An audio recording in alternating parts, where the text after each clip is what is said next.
Canelo Alvarez versus Munguia, May 5th, T-Mobile Arena, Las Vegas, Nevada. This is for Canelo's IBF, WBA, WBC, and WBO undisputed belts. With me is Ray and Rick. What is it that you like most about Canelo? Right, let me give you first a little bit of information about Canelo Alvarez. Right now, he has a record of 60 victory, 2 losses, and 2 draws.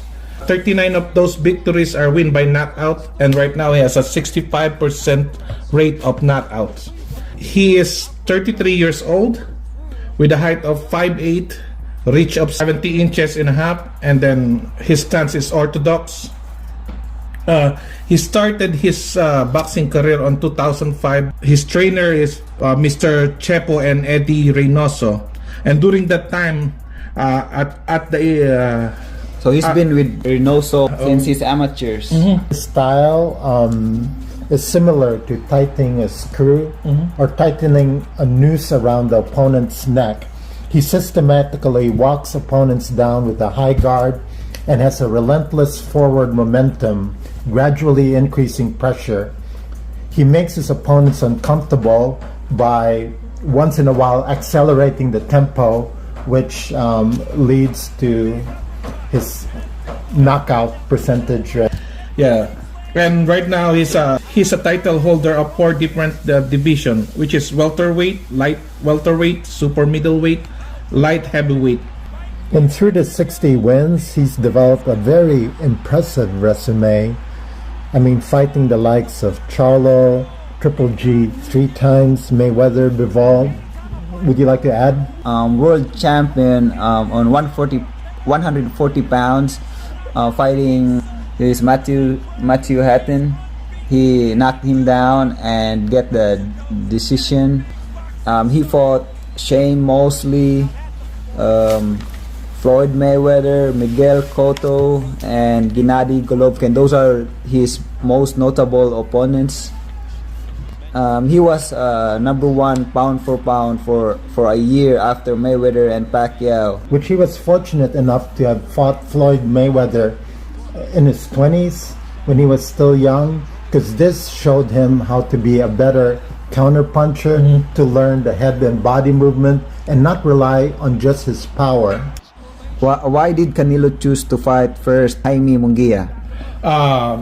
Let me give you a little bit information about Jaime Munguia too. Right now he has an impressive record of 43 victory, 0 loss and 0 draws. 34 of those win by KOs, and impressively he has 79 knockout rates.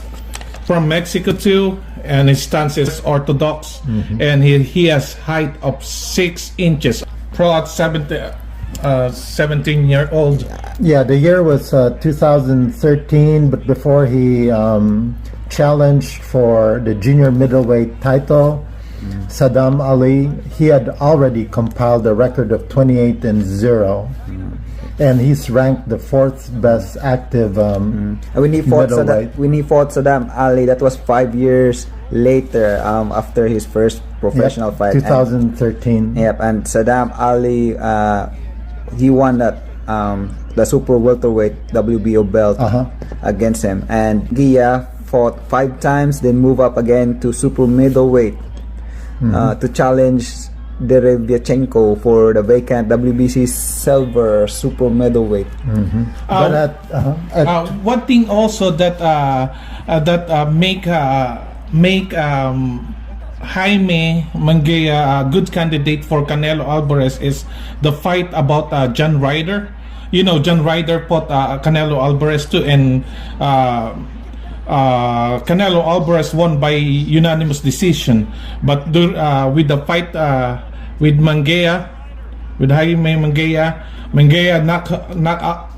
knocked him out in a 9th round and knocked him down 4 times in 9 rounds. So more impressive than Canelo. Although some would like to argue that Canelo softened him up before Munguia face Ryder, because Canelo fought John Ryder May 6, 2023, while Jaime Munguia fought him on January 2024.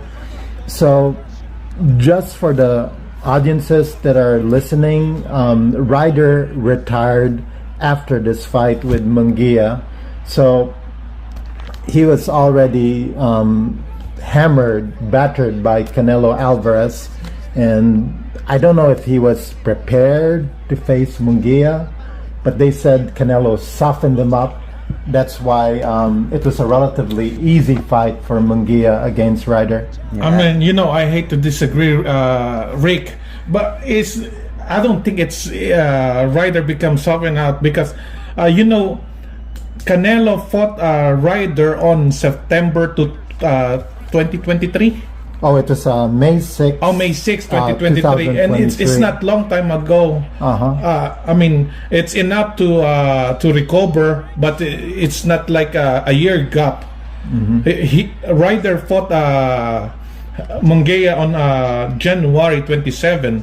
So if we're talking about age disadvantage, I don't think it's a issue up there. Because it's only like 6 months, 7 months gap. Yeah. Okay, let's pretty go. much there are riders in the same condition. Okay, but a little more about Munguia. Let it be known that he's the younger fighter, almost a 6-year difference from Canelo Alvarez. He's taller and has a 2-inch reach advantage. Yeah, and now Munguia, he's now the number 1 ranked contender in the WBC and WBO for Canelo's undisputed super middleweight belts. So that's why he is a good candidate to fight Canelo. Also, in addition, Jaime Munguia was trained formerly by Eric Morales, 4 times world champion. Oh, wow. Eric Morales helped That's impressive. Jaime Munguia for 4 years since 2019. Then recently, just last year, after Munguia fought in last June, he then took Freddie Roach after he fought when he fought Ryder. That Freddie Roach was on his corner, and now he is with under Freddie Roach for this fight against Canelo. Jaime Munguia, according to Freddie Roach, his most recent trainer for the Ryder fight, he has good combinations, good movement, heavy hands, and decent footwork. I mean, in my observation, if you're gonna ask me, it's obviously he's a heavy. What's that? He has a heavy hand. Right. He can hit hard, and sometimes he can be a volume puncher. Right. But the thing is, he doesn't have any like a one big punch who can that capable of knocking out a fighter. The thing with him is he's a cumulative fighter puncher. He give his opponent a big amount of punch, huge numbers of punch, and then later up the round, his opponent become weakened and until he knock his opponent out. What I like about Jaime Munguia is that he is a volume puncher, and a volume puncher, Canelo's gonna have a trouble with a volume puncher. And similar to other fights against Canelo against Bivol. The only thing, if I am to criticize Jaime Munguia, is his defense. Sometimes he get hit too much. What happened in his fight against Derevchenko?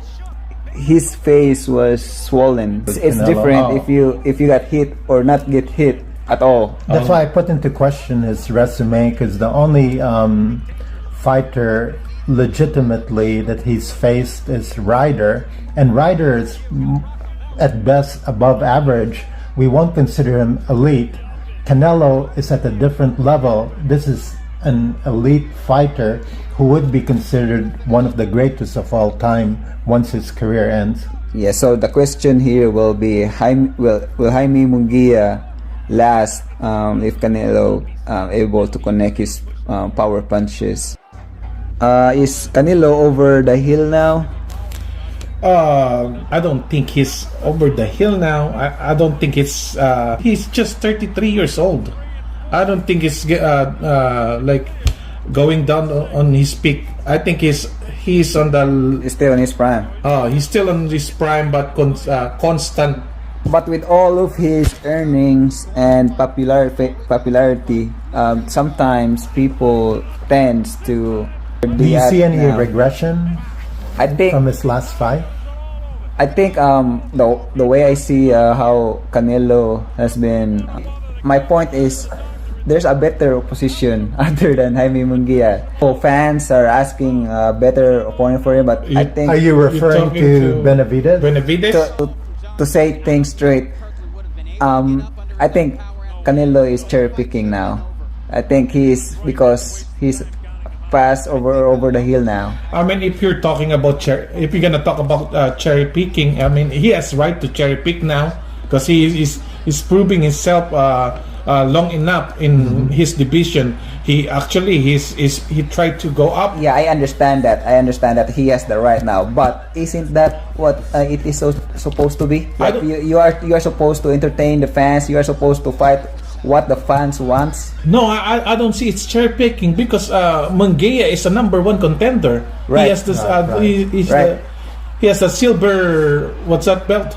Right, but I think the fans still demands another fighter again other than Jaime Munguia. But what I'm pointing out is Canelo cherry picking, like he is not giving what the fans wants. I mean, I heard a rumor that he was requesting $200 million to fight Benavidez, which is, unrealistic. Right. Yeah, too much money. Closer to not fighting Benavidez at all.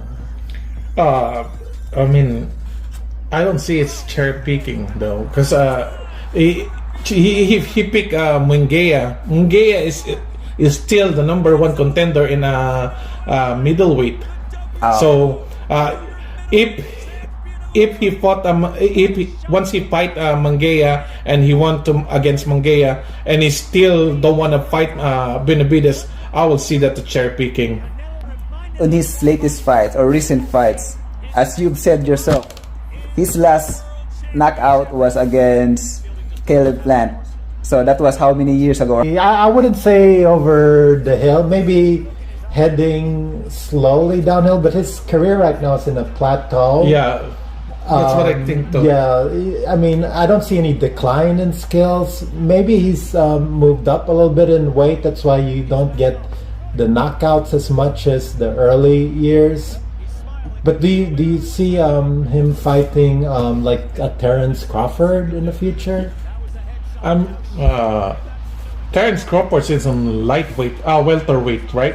So that's why I asked if Canelo is over the hill, because I don't want to hear in the future if he loses to whoever. I don't want to hear like, oh, Canelo already. Some excuses? Yes. I mean, to answer your question straightly, I don't think he's on what's that, down the hill? I mean, over the hill. Over the hill, yeah. I think this is the point of his career where he's trying to be consistent, more consistent, rather than trying to take a risk. I mean, if you, yeah, he's still hunger is still there. He's still trying to add up some of things in his legacy. Okay, so but it's I mean, this is not the point so where you're gonna risk it all. So why not giving the fans what the fans want? I mean, Munguia is not a bad choice. I think Munguia is the third choice. I mean, there's two more. You can critique him about Benavidez after Munguia. I will give you that. Well, you can criticate all you want after Munguia's fight. If you still don't want to fight Benavides, I think if you are on your prime, I don't think there will be excuses to fight the number one or what the people wants. If you're on your prime, you will fight whoever. You will be on your you want to be the underdog if you're in your prime. But in this fight, I think he's the upper dog against Munguia. That's what I'm Definitely pointing. the more experienced and veteran fighter. I mean, for me, it's Munguia and Benavides is on the same level right now. Canelo started 15, as we talk about, 15 years old. 15 years old, yeah. Yeah, and how old is he? 34. So how you calculate how long is he in 18 boxing? years. 18 years, and 18 years, isn't that too much? You've been in a lot of true wars. Aren't you tired of all those years? I mean, Come on, he's only 33 years old. It's too early to retire. 34. I guess his point was he 33, started 34, early. yeah. He started early. Well, Pacquiao 15 years started old. at So- 16 years old. So, I mean, if Well, I wanted to point out is he has already the money. If you get hundreds of millions of dollars, what will you think? In my That's opinion, what after this fight against Munguia, the decisions he makes will determine whether he could be classified as one of the greatest of all time, whether he wants a Bivol 2, that's crucial, or fight Benavides. Maybe after Benavides, he has to wipe out this division and make better name to be included in the grades of Mayweather and Pacquiao. Not at this point. not at this point, but definitely he still have time. He still have time, and he can like ask for more fight and get into the Bivol fight, like what I said. Like Bivol is another way to get closer to Pacquiao and Mayweather level. Okay. Any you have to Nope. Okay. All right. Okay. Fielding looks back in his corner. Jaime Moore says keep going. Hey, he's back up. He's smiling. He's aware of what's happening. You don't smile when you hit like that. Yeah, there's not much he can do. That was a headshot. Down he goes to the body, and that should do it. It's over. That is it. It's over. Ricky Gonzalez makes the right call.